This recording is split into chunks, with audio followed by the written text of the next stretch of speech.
di musik itu bicara mengenai manfaatnya ada dua, saya membaginya dua. Satu, itu bicara musik sebagai suatu budaya. Jadi kita bicara pelestarian budaya. Jadi kita bicara tentang musik tradisi, tentang musik pop Indonesia, ya, tentang berbagai genre musik dalam konteks pelestarian budaya, terutama yang tradisi. Ya. Tetapi yang justru menarik untuk dibahas itu yang kedua, bagaimana musik sebagai industri, sebagai suatu industri musik, sebagai industri kreatif. Ya. Yang mana nanti dibahas di sesi 2, kita harus kuatkan itu untuk market lokal, ya, di mana kita punya 270 juta market pasar, ya, itu harus kuat. Bahkan kita juga harus bikin dari hulu ke hilir sistem yang membuat bahwa musisi itu dibantu, difasilitasi oleh pemerintah. Ya, waktu kemarin tahun lalu, periode yang lalu itu masih ada yang namanya Backcraft, tapi sekarang udah digabung jadi Parekraf, ya. Jadi harus di handle secara khusus. Ya. Pemerintah juga menyediakan regulasi-regulasi, ya, mengenai tata kelola yang baik. Pemerintah juga mungkin mengengage, ya, penggunaan atau bantuan pendanaan, ya, untuk membuat creative hub, ya, tempat-tempat gedung pertunjukan, ya. Seperti yang sekarang seperti ketahui gedung-gedung yang tidak produktif dari BUMN digunakan oleh M-Block, Post Block dan lain-lain, ya. Hal-hal itu yang harus creative hub-nya dibuat, ya. Kemudian juga proses pendidikan, talent scout, ya, festival-festival diperbanyak, itu diperkuat, ya. Tata kelolanya diperbaiki. Nanti kita bahas di sesi pertama soal direct licensing dan blanket licensing, ya. Kemudian juga perizinan yang dipermudah dan standar daripada untuk suatu konser pertunjukan, misal sound system yang bagus, lighting yang bagus, itu diperkuat. Sehingga akhirnya untuk musik lokal itu kita bisa membuat konser-konser yang terstandar tinggi, sehingga orang mau membayar. Bahkan kita bisa memulai dengan adanya JIS, dengan adanya GBK terbuka untuk konser-konser musik lokal, maupun Coldplay juga udah main di GBK. Itu mengundang ada perputaran keuangan di situ, sehingga kita bisa harus pertinggi itu. Nah sekarang terus kemudian kita bicara ekspor keluar. Ya, saat ini kita punya ekspor musik yang sudah dilakukan secara sporadis. Ya, nanti Vicky mungkin bisa tambahkan, orang datang itu berdasarkan usaha sendiri-sendiri, tapi tidak diikuti dengan pemerintah membuat agen-agen yang kuat, ya, baik khusus agen khusus yang dibiayai mempromo karya-karya musik Indonesia unggulan. Nah ini kita bicara musik Indonesia unggulan, ya. Kenapa Korea berhasil? Karena Korea cuma fokus K-pop, boy band sama girl band. Ya. Kalau kita macam banyak sekali nih. Nah kita harus ada membuat satu hal yang penting yang mesti dilakukan dalam konteks ekspor musik. Nanti kita mungkin akan bahas, adalah melakukan kurasi yang baik. Ya. Musik kayak apa sih? Dan kemudian kedua adalah adanya market research. Kita selama ini product oriented, tapi tidak melakukan market oriented. Nanti kita bahas lebih panjangnya. Tapi artinya kita bisa pilih, ternyata musik-musiknya Nicky ya namanya? Ya, Nicky Zenya. Ya. Ya, terus kemudian Rich Brian, High School in Jakarta, Weird Genius, terus kemudian beberapa temen lagi lagunya Rich Brian. Ya, tapi beberapa kayak misalnya contohnya yang kayak Ian Kasela tuh beda apa? Raja. Terus kemudian kayak Rosa tuh diangkat jadi datu di Malaysia. Itu udah masuk ke sana. Kenapa itu nggak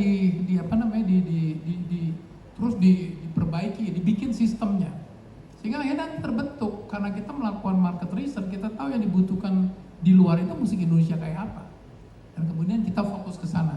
Selain not to mention bahwa kita tetap harus memperbaiki juga, terus menyediakan waktu untuk musik-musik tradisi yang dikemas, yang seperti Dwiki lakukan dengan Krakatau, dengan itu ditampilkan. Tapi kita mesti cari kira-kira di luar ini bisa accept musik Indonesia kayak apa untuk menjadi konsumsi. Ya, terima kasih. Oke, teman-teman, waktu kita sangat sedikit. Kita terakhir dari Kang Dwiki menjawab pertanyaan yang tadi ya, sekaligus closing statement untuk konferensi pers kita. Silakan, Kang. Iya, saya menambahkan sedikit saja. Saya kira Mbak dari antara udah diulas begitu banyak oleh Mbak Kadri, the singing lawyer kita. Jadi saya hanya sedikit menambahkan bahwa harus lebih banyak artis-artis Indonesia, band-band Indonesia yang terafiliasi dan dikelola oleh agen-agen internasional. Itu yang akan lebih menguatkan keberhasilan di dunia internasional. Di zaman normal, di luar COVID ya, hampir setiap tahun saya, misalnya ya contoh di dunia world music sama jazz saja, saya tidak terlalu di dunia pop yang komersial, karena saya terikat dengan beberapa agen, yang satu berpusat di Mina, yang satu ada yang berpusat di Amerika, yang satu yang ada di London. Saya terikat mempunyai kontrak dengan 3 atau 4 agen. Agen-agen itu kan mencarikan baik itu festival maupun konser untuk saya, dan dealnya adalah bisnis. Dia pun tidak mau kalau dia tidak untung. Jadi kita pun harus menguntungkan. Jadi mutual benefit. Nah, untuk mencapai ini roadmapnya ini cukup jauh gitu. Untuk agent itu mau memegang kita gitu. Salah satunya kita harus berkarya terus, minimal setahun 2 kali album atau single. Jadi di dunia jazz saya setiap tahun merilis album dan didistribusikan secara internasional. Salah satunya harus ada reviewnya di media-media internasional cetak maupun online, yang ditulis oleh para jurnalis music critics ya namanya.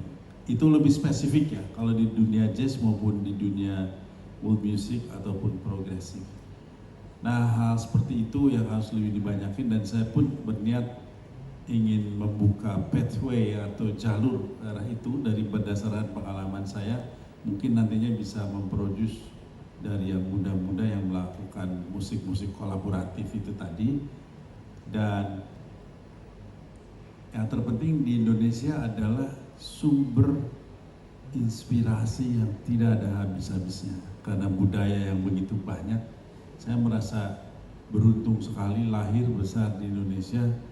Baru melek aja sudah banyak inspirasi dari mana-mana untuk bahan kita mengeksplor musik. Itu aja kira-kira tambahan dari saya, dan sekali lagi atas nama Papri, atas nama kita semua, saya ingin mewakili menyampaikan terima kasih yang sebesar-besarnya untuk tuan rumah kita di sini hari ini, LPP RRI. Tepuk tangan buat LPP RRI dan Kementerian Pariwisata dan Ekonomi Kreatif Republik Indonesia. Tepuk tangan buat Kemenparekraf. Hadir beberapa pejabat dan timnya di sini. Terima kasih kehadirannya. Dan untuk konser kita juga masih punya Pertamina, dan terima kasih juga untuk Kemendikbud Ristek, khususnya Direktorat Jenderal Kebudayaan, Direktorat Film Musik dan Media Baru. Dan last but not least, buat Anda semua rekan-rekan pers yang saya cintai dan kita hormati, silahkan tetap hadir di sini, lanjut ya sampai kita jam 4. Kita akan asik sekali nanti dengan 2 bahasan, 2 sesi talk show yang akan kita mulai secara live di RRI Net, official RRI Net YouTube, maupun Papri YouTube official, dan juga secara audio di RRI Pro 1. Lengkap, ini seluruh Indonesia, bahkan seluruh dunia loh dengar. Tepuk tangan buat Anda semua, teman-teman pers, tetap di sini. Dan untuk para narasumber, rekan-rekan saya, dan khusus untuk moderator kita, Pak Budi Aceh, tepuk tangan. Terima kasih. Wassalamualaikum warahmatullahi wabarakatuh. Ya, terima kasih banyak Mas Dwiki Darmawan, Uda Kadri, dan Ana, Cassandra, rekan-rekan wartawan. Ya, saya berharap yang tadi belum sempat hadir semuanya sesuai dengan target kita hari ini, mudah-mudahan di sesi yang kedua mereka sudah hadir, dan teman-teman yang sudah hadir sekarang tetap sampai bisa menyelesaikan sesi ini. Saya ingin ingatkan bahwa yang belum mendapatkan press release dalam bentuk PDF, soft copy, sampaikan aja ke kami, nanti kami share ya. Nanti saya share langsung ke teman-teman yang belum dapat supaya bisa langsung memasukkan catatannya hari ini dari konferensi pers untuk dijadikan berita. Terima kasih banyak atas kehadirannya. Semoga kita bisa bertahan sampai jam 4 sore. Dengan mengucapkan alhamdulillahirabbil alamin, acara konferensi pers kita sudahi dengan resmi. Wabillahi taufiq wal hidayah. Assalamualaikum warahmatullahi wabarakatuh.